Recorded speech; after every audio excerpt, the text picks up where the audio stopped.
Добро вечер и добре дојдовте во новата епизода на Седмица. Како сте ми? Се надевам дека сте добри. Еве прогнозава е дека времево после студена недела конечно од утре ќе се подобри. Ќе имаме повеќе сонце, ќе се кренат температурите, денот е подолг, така што ќе можеме малку повеќе да уживаме во пролета. Само не дај Боже да ни се случи ваква тешка недела како што е ова што измина, затоа што стресот беше преголем. Речиси секојдневно слушавме за понекое убиство. Син ја заклал мајката, син губил собствениот татко, пронајдено безглавено тело, а најстрашно од се беше судскиот процес против насилниот сопруг на Ивана и таткото на малата Катја, Стојанче. Да бидам искрен, воопшто не сакав да зборувам на оваа тема. Доволно така наречени експерти си изнаслушавте деновиве, така што било што да кажам на оваа тема само ќе се изгуби во вревата на сите други. Посебно на оние така наречени инфлуенсери, но и дел од новинарите кои се многу гласни по социјалните мрежи. Но морам повторно да прашам. Една работа. Прашање кое го имам поставено и кога почна судскиот процес. Зошто побогу детето? Зошто морало да се земе еден невин детски живот? Еве судењето не ни даде одговор на ова прашање. Какви да биле односите им меѓу мајката и таткото, а гледаме биле доста комплицирани. Каков и да бил монструмот кон сопругата, колку и да трпела таа тортура, зошто детето? Предпоставам дека нечија одлука да си го земе животот е комплексна, тешка, промислена, а можеби импулсна, донесена во тешка емоционална состојба, на безизлез, без многу размислување некогаш. Не знам, не сум експерт, но тоа повторно не ми дава одговор зошто девојчето. Не можам ни да замислам какви трауми, што се не му се вртело во главата на тоа детенце кога гледало како таткото ја тепа и малтретира мајката. Но дали е тоа причина да биде земено од овој свет? Дете од 6 години не може да донесе таква одлука. Во случајов, очигледно одлуката во нејзино име ја донело мајка ѝ. Така што судете ме колку сакате, хейтејте ме, но не можеме да зборуваме за две самоубиства. И не може некој да ме убеди дека постои било каква причина да се одземе детски живот. Едноставно не постои. Колку и да е тешко, колку и да се има трауми, колку се да изгледа безизлезно, станува збор за дете. Точка. И не обвинува мајката. Само Господ знае во каква тешка состојба била. Да, сопругот и татко, насилникот, монструмот кој го направил животот неподнослив на мајката и детето, треба и дај Боже да скапа во затвор. И не само да скапа, туку таму да му се врати дупло се што правел досега. Мир да не види. Но зошто детето? Реков, не сакам многу да зборувам на оваа тема, посебно не сега, откако се изнаслушав и значитав еден тон глупост. Побогу, сите стана експерти. Не се, толку на оваа тема. Инаку, како што реков, имавме прилично тешка недела. Освен црната хроника, имавме и многу други теми кои ни го земаат целосно вниманието во овие студени денови. Но сепак не беше се така црно. И не зборувам за полетувањето на човекот кон месечината, туку за едно друго летање. Летање од функции. Советот на јавни обвинители едногласно, одбивајќи ја иницијативата на обвинителката Ленче Ристоска, во која тврдеше дека е изложена на политички притисоци и влијанија преку изјави на премиерот Христијан Мицкоски, одлучи дека премиерот во изјавите не ја нарушил нејзината самостојност, затоа што не ја споменал со име и презиме кога кажал медиокритет.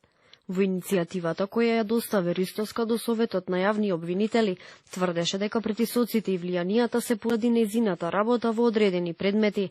Председателот на Советот на јавни обвинители, Башким Бесими, вели дека по проверките било заклучено дека изнесените наводи не се доволно конкретизирани за да се утврди реално влијание врз нејзината самостојност. Сметам од причини сега дека во конкретниот случај премиерот никогаш не го кажал името на Ленче во конкретниот случај, во конкретната записник. И заради тоа сметавме дека нема повреда. Согласно правилникот ги проверивме, медиумите ги проверивме сите факти и сметаме дека нема повреда.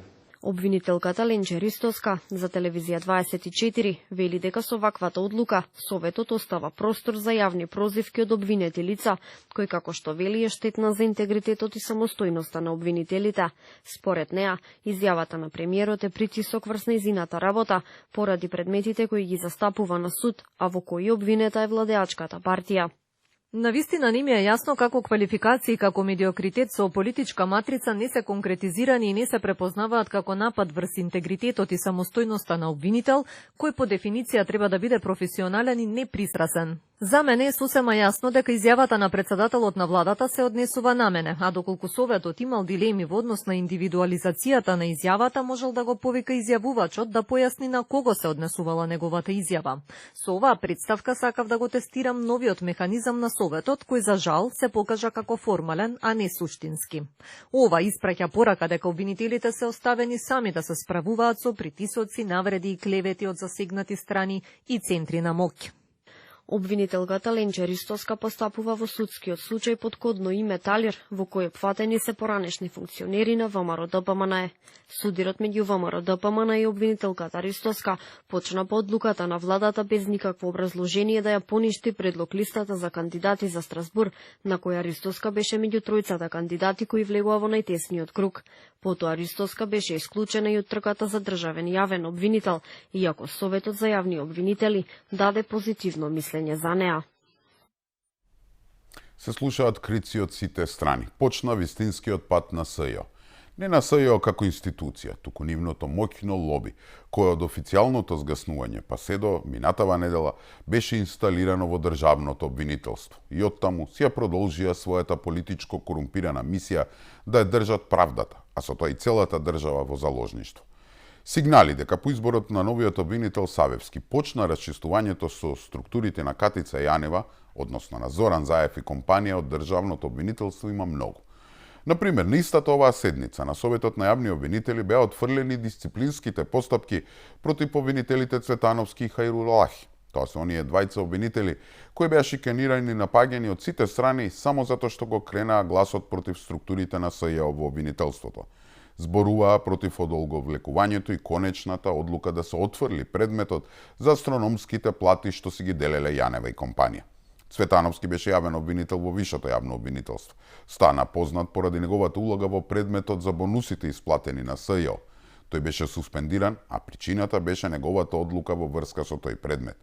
Тврдеше дека суспензијата е резултат на притисоци и обид за дискредитација, бидејќи одбил да донесе незаконска одлука за бонусите, односно случајот да биде отфрлен. Во јавноста излезе со изјави дека врз него се вршени притисоци од други обвинители и дека суспензијата е дел од политички мотивирана хајка.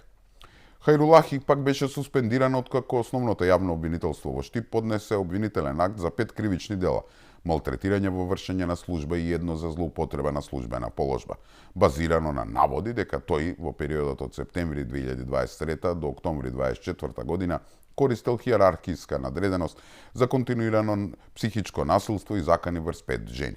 Хајрулахи категорично ги отфрли сите обвинувања, тврдејќи дека случајот е тенденциозен и политички мотивиран со цел негово отстранување, поврзувајќи ја постапката со неговото постапување, ај погодете, во врска со бонусите на Јанева и низиниот тим. Значи, во само еден ден, Советот на јавни обвинители донесе 3 одлуки со кои им зададе огромен удар на моќниците од СЈО. И да беше само тоа. Само ден по оваа одлука, јавниот обвинител Савевски ни информираше дека ги повлекол сите овластувања што неговите претходници им ги дале на дел од обвинителите, за да можат да работат на предмети и од други обвинителства. Со оваа одлука, специјалката Ристоска останува и без предметите Талир 1 и Талир 2, кои се однесуваа против поранешни функционери на ВМРО и против партијата како правно лице. Или со други зборови, предметите со кои Заев и Шекеринска со помош на СЈО сакаат целосно да ја укинат ВМРО ДПМН како партија. Случај кој Ристоска потоа ги користеше како џокер, веројатно за да врши притисок врз новата власт и да ја спасува сопствената кожа.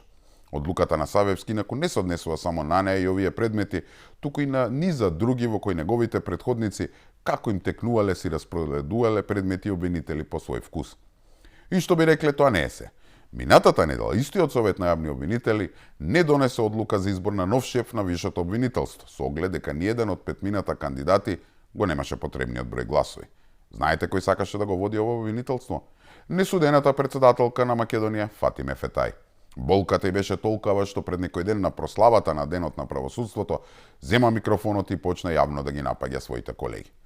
Значи, во првите 2 недели од назначувањето на новиот државен обвинител почна расклопувањето на структурите на СЈО.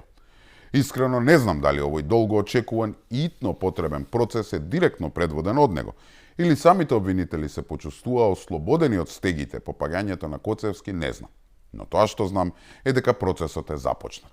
И се надевам дека не станува збор за само неколку одлуки, туку за почеток на цел еден процес кој ќе се истера до крај, затоа што довербата на јавноста нема да се изгради со една одлука, ниту преку ноќ, туку со континуитет, кога принципите ќе станат правило. Значи, за да конечно го опоравиме обвинителството, а со тој целиот правосуден систем мора да се расчисти со овие структури. Но ајде да се подсетиме за какви структури станува збор. Излегувам од канцеларија, гледам Зоран Заев и Шеќеринска, така на колена нешто со некои папири. 29.12.2015 година, демек ќе славиме ние од специјално нова година. И демек не мораме не да не доаѓаме на работа на 30, него не мораме. Кој тоа го вика? Катица. Вика утре не мора да доаѓаш. Не мора, да. И кај мене нема не мора. Или се иде на работа, или не се иде на работа. Пошто рече не мора, јас нормално си отидов на работа. Влегов во мојата канцеларија, почнав да читам тамо предмет, нешто што имав што во работа. И колку ли беше 9-9:30, така нешто, сакав едно кафе да направим. И значи имавме нашето кујна и отидов да земам кафе. Излегувам од канцеларија, гледам Зоран Заев и Шеќеринска, така на колена нешто со некои папири. Гледам Ленче, Фатиме, беше Лиле и Гаврил. Сега викам луѓе, што прават овие овде? Значи, ни господа, ни не господа, што бараат да влезат во обвинителство, ни шефот на обвинителство не е тука, ниту останатите обвинители не се тука, што бараат овие двајца тука? Вика пак, Ленче, вика, ги донеле материјалите. Викам, молим. И викам, кој ќе пишува записник за примопредавање и како ќе ги примите кога шеф не е тука. Но очигледно овие четворица беа шефови. Па вика, нема да пишуваме записник за примопредавање. Значи, држава паѓа, цел свет слуша муабети што Зоран Заев мафта низ плоштадот, во обвинителство се внесуваат без записник за примопредавање. Нечувено и не смее да се случи. А Катица не е во моментот не. Нити обвинители не смеат да се согласат тоа. Значи, газат по закон. Значи, од кај знаеа тие да дојдат на работа? Ако Катица рекла, нели не мора утре да доаѓате, вие доаѓате бидејќи... Па очигледно изгледа Катица не морала да доаѓа, пошто изгледа не била некој фактор тамо. Важно да биле овие четворица. Овие четворица секогаш го наметнуваа своето мислење, а Гаврил чак се закануваше дека ништо не може да помине, без тој да го парафира и дозволи. Го памтите ова? Ова беше само мал дел од се што кажа обвинителката Кадрил. Премногу работи изнакажа, ако сега ги репризирам сите видеа, буквално ќе треба да репризирам целата емисија на колегата Богдан. Погледнете на YouTube и подсетете се. Верувајте и треба да се подсетите. Значи сведочеше тоа како си делеле плати, кои изнесувале неколку илјади евра месечно, потоа бонусите, начинот на кој се превземали и монтирале предмети, притисоци врз судиите, политички прогон и што се не. Ни закон ни правда ги интересирало. Газеле се пред себе да остварат својата политичка цел. Сите од списокот на Заев и СДСМ, сите кои се непослушни, од обични луѓе до бизнисмени да бидат обвинети и осудени. Велам и обични луѓе затоа што на списокот имаше и граѓани кои немаа врска со тогашната власт, немаа врска со ВМРО или со било кого. Едноставно не беа дел од структурата на СДСМ. Гледавме и дека и судии ги затварале очите, молчеле и суделе се што ќе им се сервира. И тоа што е најважно. Ова сведоштво не беше од некој политичар, припадник на партија Новинар или уште повеќе некој кој бил обвинет или жртва на СЕО, туку од обвинител од нивните редови, кој патем бил одбран и предложен од самата Јанева. И тоа не го кажа анонимно, туку пред очите на целата држава. Нејзината приказна целосно ни ја отслика состојбата во која се наоѓа македонското правосудство. Посебно актуелното обвинителство, каде конците до предминатата недела се уште ги држаа главните луѓе од СЈО со исклучок на Јанева. И не да ја бранам Јанева, но не може само таа да оди курба. За тортурата која вршеше тогашното СЈО, а продолжи преку државното обвинителство. Одговорност мора да има од сите инволвирани. посебно затоа што со исклучок на Јанева, останатиот дел од тој состав на луѓе само се пресели и се инсталираше во државното обвинителство и од таму си ја продолжи својата мисија. Јанева сама се закопа со подкупот и заврши во затвор. Ама затоа останатите четворица јавачи на СЈО, Бубевски, Фетај, Ристоска и фамозната Стефановска, само ни го окупираа државното обвинителство. Стефанова летна, но не одговараше за ништо. Останативе тројца до минатата недела ги држаа своите моќни функции. Но ете сега по се изгледа почна обдукцијата на ова мртво СЈО. Значи цели 11 или 12 години од неговото формирање, конечно специјалните обвинители изгледа ќе стана предмет на во истрагата на своите, во наводници, обични колеги. И то не заради некој си реваншизам или освета. Ова не смее да стане лов на вештерки, да прерасне во некаква си обична одмазда или реваншизам. Пред се затоа што не смее да ни се повтори хајката и тортурата што ја правеше токму Заев и неговото СЈО. Мора да се направи заради правда, заради залекување на раните на сите оние што биле жртви на тоа монструозно СЈО, но и целото општество. Цената што ја плативме како држава, сите ја знаете, од име па до јазик. Значи добро е што конечно ќе го ослободиме обвинителството, но и судството кое се уште е во канџи на овие ликови. Но што потоа? Потоа мора да се спроведе една независна, транспарентна и најважно од се, аполитична истрага која ќе ги покаже со име и презиме виновниците на оваа невидена корупција и злоупотреба на системот. Само така ќе може да продолжиме напред. Како беше? Нема правда, нема мир. Така што мора да падне и последниот беден, последниот зид за одбрана на криминалот на минатата власт. И не заговарам дека поради ова ВМРО треба да намести свој луѓе во судството. И тоа не е решение. Но сега кога конечно почна процесот на прочистување на обвинителството, веднаш се кренаа нивните инсталации и оние што се засегнати и живеа од овие корумпирани ликови да тврдат како новиот обвинител бил само продолжена рака на власта. А што им е аргументот? Дека ете, премиерот му дал задачи.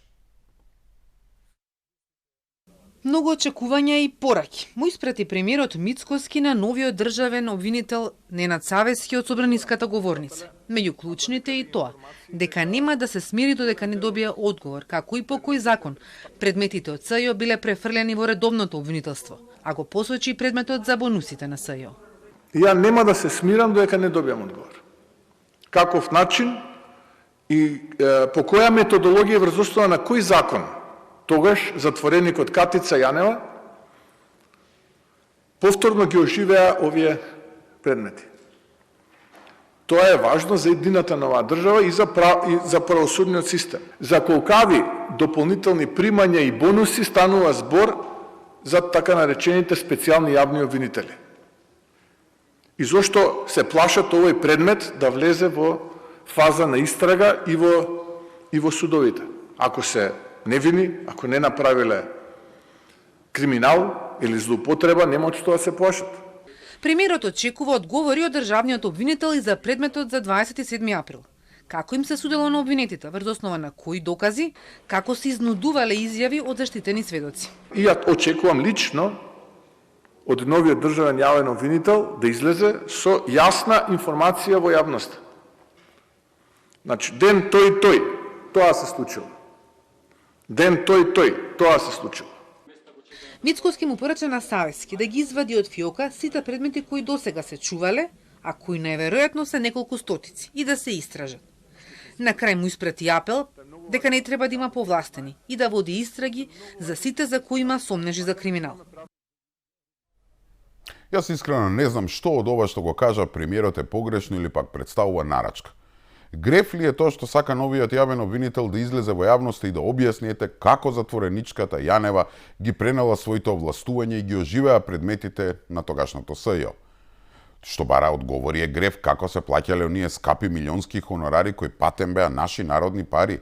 И не само што се делеа, туку и каде завршија оние евра од фамозната Луи Витон чанта. Грешка ли ако сака да знае како беа осудени десетици луѓе за тероризам и на кој начин функционираат тие така наречени заштитени сведоци, кои под присила дава искази за случајот 27 април? Или како остатоците од СЈО до ден денеска во фиока ги држаа сите оние криминали што ги открија институциите? Или пак која е вистината за модуларната болница и зошто никој вистински не одговараше за оваа трагедија? Не, ова не е нечија нарачка. Ова се очекување на огромното мнозинство од граѓаните. Па побогу нема некоја анкета каде што мнозинството од луѓето не бараат расчистување со корумпираните структури во правосудството. Зарем ако некој бара расчистување на криминалите на СЈО, тоа е нарачка?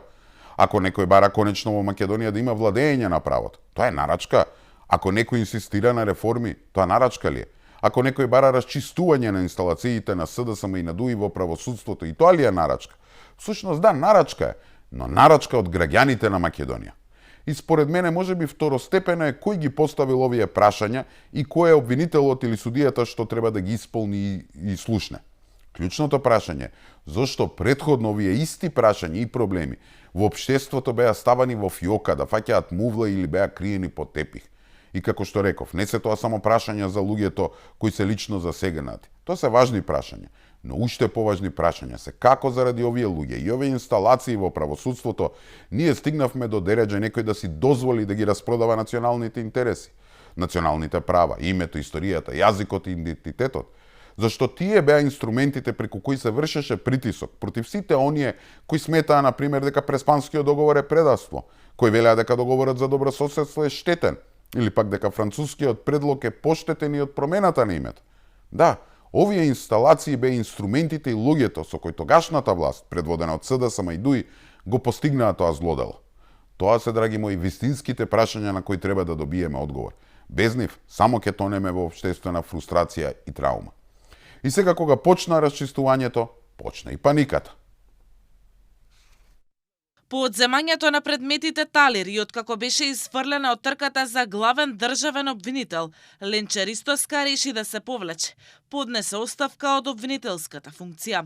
Ваквиот потек на некогашната ударна тупаница во СЈО обвинителката Ристоска доаѓа како резултат на, како што вели таа, долгогодишните притисоци, обструкции и неодамнешните одлуки на Советот на јавни обвинители и државниот јавен обвинител, со кои се одземаат предмети на кои работи изминатите години. Ристоска во писмото упатува критики до системот, посочувајќи дека нејзиниот интегритет бил директно нападнат. Низ годините бевте сведоци на многу од тие случувања. Влијание врз сведоци, вршење притисоци, менување на законски решенија, чување предмети во фиока и застарување на предмети.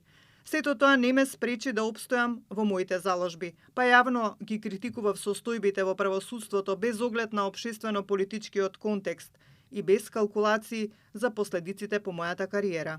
Републичкиот јавен обвинител Ненад Савевски изрази жалење за оставката на Ристоска, која преку СМС го известила дека си заминува. Изразувам жалење за одлуката на колешката Ристоска. За ваквиот чин и од неа лично бев известен преку СМС порака по поднесување на оставката, а за причините за истата дознав од медиумите. Оставката на Ристоска предизвика реакции во јавноста и на политичката сцена. Од ВМРО ДПМН најавила дека денеска е ден на жалост за рекет обвинителите, но и ден на надеж за правдата во државата. Ристоска беше дел од истото СЈО кое беше водено од рекет дружината на Катица Јанева, кој дрпаа народни пари на име хонорари од СЈО и кој прерасна во машина за политички прогон. Само треба да се проследи изјавата на обвинителката Лејла Кадриу, која сведочи за тоа дека Заев и Шекеринска лично оделе навечер во СЈО на Катица, Ленче и Лиле Стефанова и селектирале предмети за политички прогон. Од опозицијата не ја коментираат оставката на Ристоска, туку го критикуваат новиот јавен обвинител.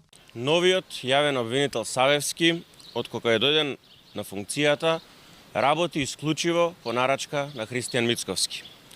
Како што и претпоставувавме, Мицковски и овој пат лаже, кога вели дека не го познава и дека биографијата била пресудна.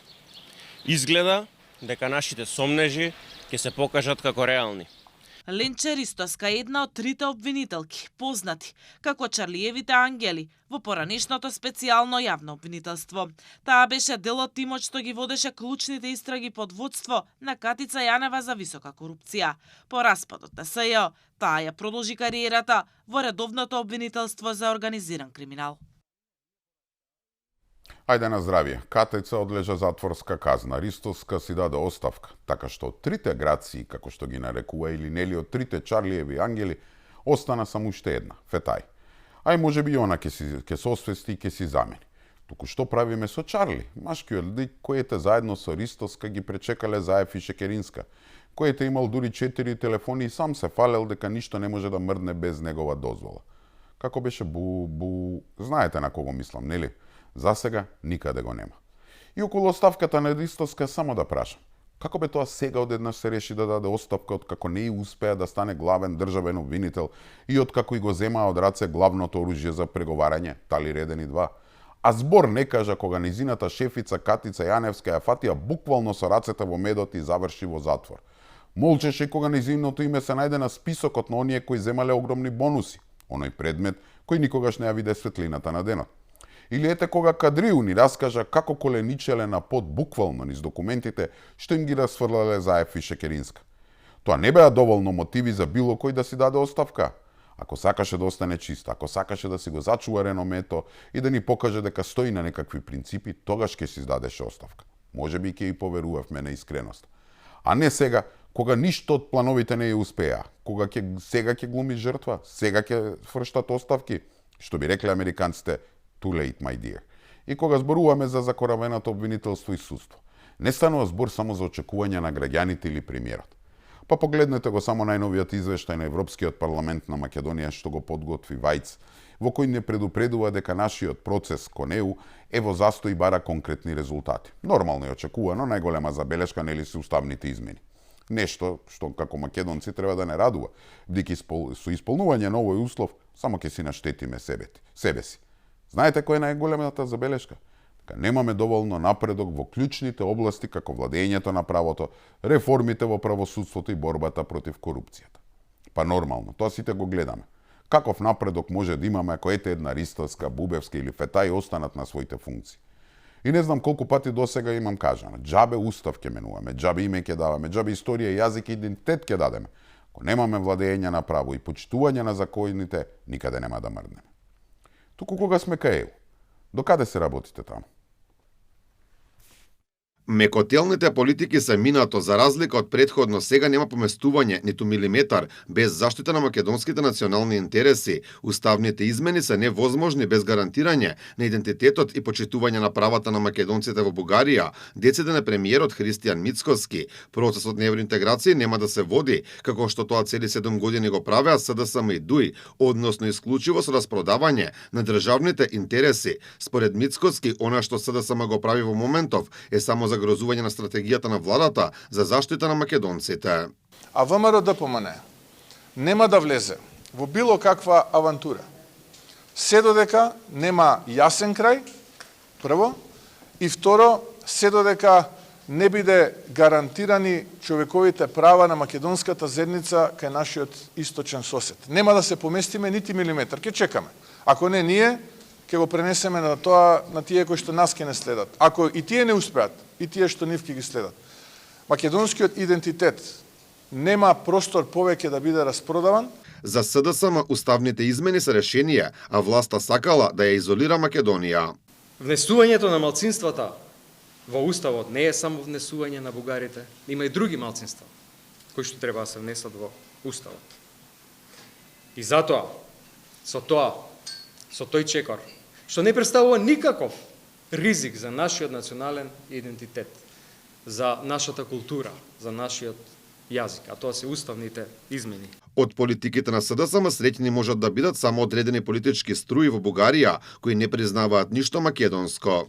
За жал, следбениците на живковизмот во Бугарија денеска слават што имаат вакви политичари во Македонија кои што се уште се активни, како луѓето од опозицијската СДСМ, кои што мислат дека на овој начин ќе привлечат некакво внимание, но тие се само обичното меко ткиво на македонскиот идентитет. Позициите на македонската влада се познати: уставни измени единствено со одложено дејство, односно внесување на бугарите во уставот по затворањето на кластерите со цел да се избегнат идни блокади, како и меѓународната заедница да охрабри Бугарија да ги примени препораките на Европскиот суд за човекови права. Леле, уште еден греф на премиерот. Замислете, откако на обвинителот му побара да ја врати правдата во Македонија, сега бара да си го зачуваме националниот идентитет. Вели немало да се помести ниту милиметар додека не добиеме гаранции од ЕУ. И тоа не само он, туку тоа ќе го побара и од следните генерации. Замислете, ви се молам, кој безобразлук сака правда и сака зачувување на националниот идентитет.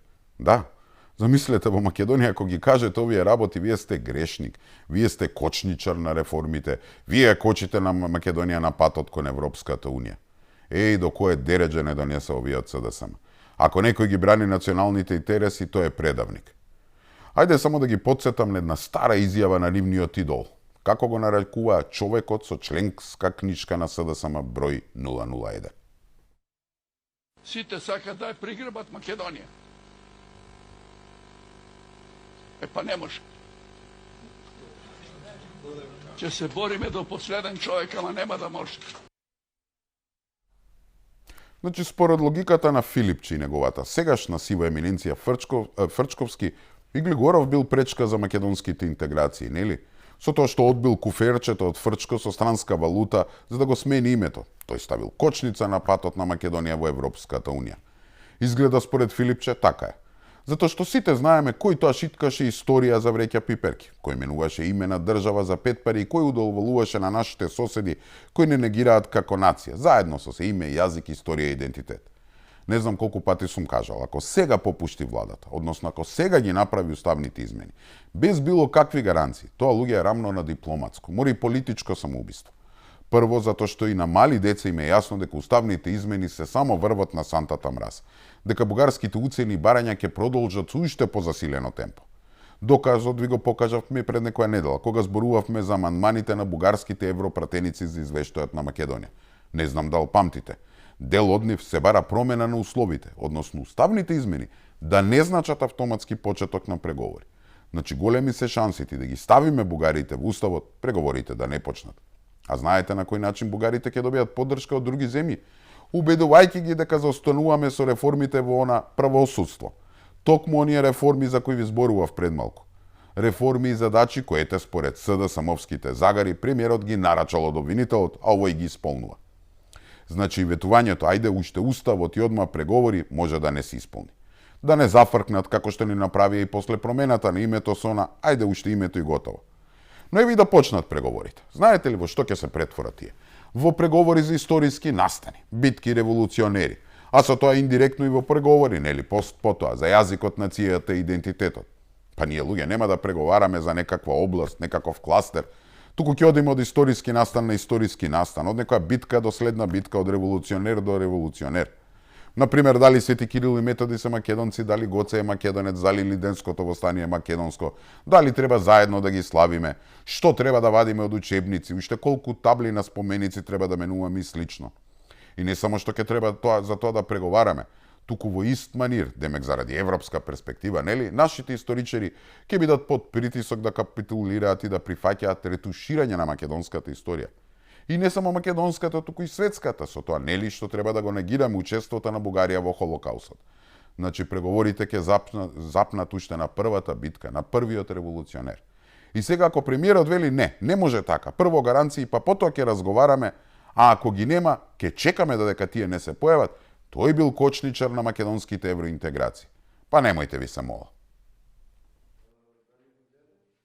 Со писмо до сите евроамбасадори во земјава, како и функционерите на ЕУ и НАТО, председателот на СДСМ ќе ги извести за според него системското демонтирање на евроатлантската интеграција на Македонија од страна на премиерот. Филипче повтори дека преку партиски активности и обединување на фронтот за ЕУ силно ќе се спротивстават на ставот да нема уставни измени без јасен крај и се додека не бидат гарантирани човековите права на македонската заедница во Бугарија. Ова е намерен обид да се онеспособи остварувањето на стратешката цел за интеграција, додека истовремено се саботира и фундаменталниот интерес за евроатлантска заедница за брза интеграција на Северна Македонија во Европската Унија. Ова потврда на премиерот дека нема да направи никаков чекор во однос на евроинтеграциите е само потврда дека тој тука остварува руски интереси. Да немаме интеграција, да останеме слепо црево на Балканот. Премиерот пак денеска обвини дека СДСМ со ваквите потези ја загрозуваат целата владина стратегија. Нема да се поместиме нити милиметар, ќе чекаме. Ако не ние, ќе го пренесеме на тоа на тие кои што нас ќе не следат. Ако и тие не успеат, и тие што нив ќе ги следат. Македонскиот идентитет нема простор повеќе да биде распродаван, а овие мекотелни политичари кои што се дел од мекото ткиво на македонскиот идентитет. Јас сум убеден дека после следните парламентарни избори ќе заминат во историја и никогаш повеќе нема да ни се повторат. Двајцата лидери со денови се обвинуваат меѓусебно за предавство на македонските национални интереси, но секој од свој агол. Јас едно ќе се согласам со Филипче. Мицковски навистина системски го демонтира начинот на кој Македонија во последниве години ја водеше политиката кон Европската унија. Го демонтираше принципот на коленичење, подвиткување на кичма, распродавање на национални интереси, прифаќање на сечи и уцени и слично. Да, премиерот го демонтираше се тоа. А што ќе пишува во тие писмата? Итно пикање на бугарите во уставот без гаранции, без ништо? И еве да го прашам. Што не пише едно писмо во кое ќе каже дека Македонија веќе дала премногу, дека ете дадовме име, а ништо не добивме. Ете подпишавме договор за добро соседство и ништо не добивме. Ете спремни сме и на уставни измени да направиме, ама мора да добиеме гаранции дека тоа е последно. Што не пише дека во моментов една земја членка на Унијата преку нерационални барања и уцени земја го негира нашето постоење и ја кочи Македонија кон исполнување на својата стратешка цел за членство во Европската Унија.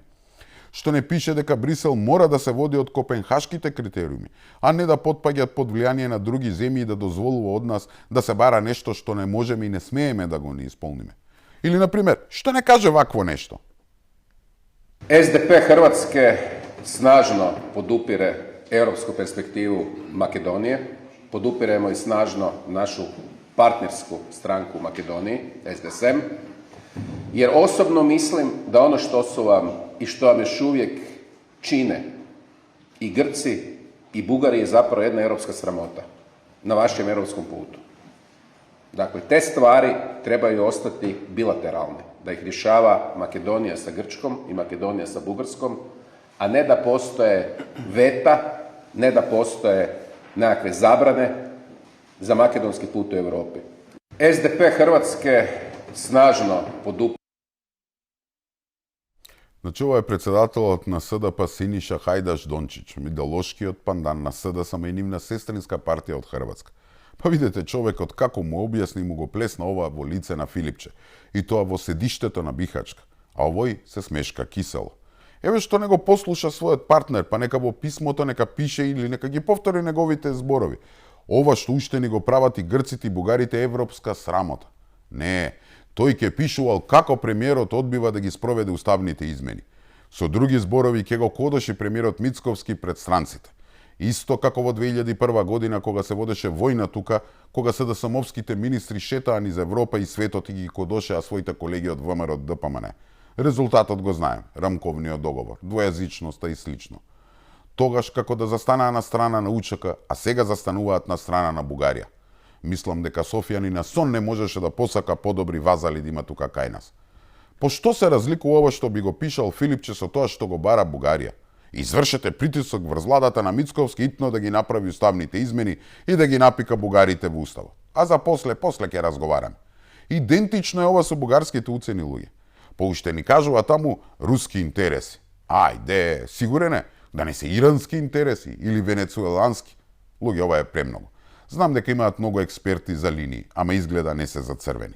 Значи човекот не крие дека со две раце би отворил устав за бугари. А нели, кога веќе отвараме, ајде да воведеме можеби втори, трет службен јазик. Ете тама Нели Ахмети пишува писмо во кое ни кажува колку он бил загрижен за албанскиот јазик. Значи Филипче ќе пише дека Мицковски не ги слуша, а он бил подготвен се да направи што ќе се побара од него, само да го вратат на власт. Срамота. Не знам колку пати имам кажано, овие од СДСМ се подготвени собствената мајка да се ја продадат, само да се дограбат до власта и да ги задржат и не доградат можеби милионите украдени народни пари. Гајли ме нив за рейтингот на СДСМ. Тој и така не се подпираат на рейтинг за да дојдат до власт. Чекаат секогаш насила некој да ги инсталира. Памти ли некој воопшто некогаш СДСМ да дојдат на власт заради програма ветување или било кој проект. Било што. Секогаш, посебно од инсталирањето на Заев, СДСМ само така знае да дојде на власт. Некој да дојде од страна и насила да ни ги инсталира. Не дај Боже да добијат фер на некои избори, да станат власт со чиста поддршка од народот. Не, се насила. Во овие 3 декади или повеќе, секогаш кога СДСМ доаѓале на власт, тоа го правеле со странска помош. 3 пати. Од првата влада во 90-тите, во 2002 после војната и 2017. И тоа што е најстрашно е што воопшто не им смета да бидат обични марионети на странски газди, да извршуваат и спроведуваат се што ќе им се сервира, без разлика дали со тоа и штетат на Македонија. Не име, не јазик, не бугари в устав, се ќе направат. Ама за разлика од минатото, ете сега имаат и дополнителен мотив. Не им треба странска поддршка само за да се вратат на власт, туку знаат дека само така ќе ги спасат сопствените кожи. Да ги спасат милионите и милионите евра кои ги украдоа. Гледаат дека се стега обрачот околу нив, паѓаат инсталациите во обвинителството и судот, ке нема веќе кој да ги штити повеќе. Па така можно е наскоро многумина од врвот на партијата, па може би Заев и Филипче да завршат со лисици на рацете. Ете видовме у последниот број Фокус објавува дека Груби не се вратил туку така, дека со себе си носел и материјали кои може да закопа многумина од бившата власт. И сега кога би се стега свилен гајтан околу врат, нормално е да барате излез. Реков не бугари, не СЈО, се ќе продадат само да ја спасат сопствената кожа и милионите евра. И мислам дека тука веќе е време да ја завршиме и оваа епизода на седмица. Знаете, следниот викенд е Великден, а знаете за верски празници не сакам да ве трујам преку телевизија за политика, посебно не во недела на прв ден Великден. Така што следниот викенд ќе прескокнеме една епизода. Со Господ напред се гледаме за 2 недели, во исто време, на исто место. Имајте пријатна вечер.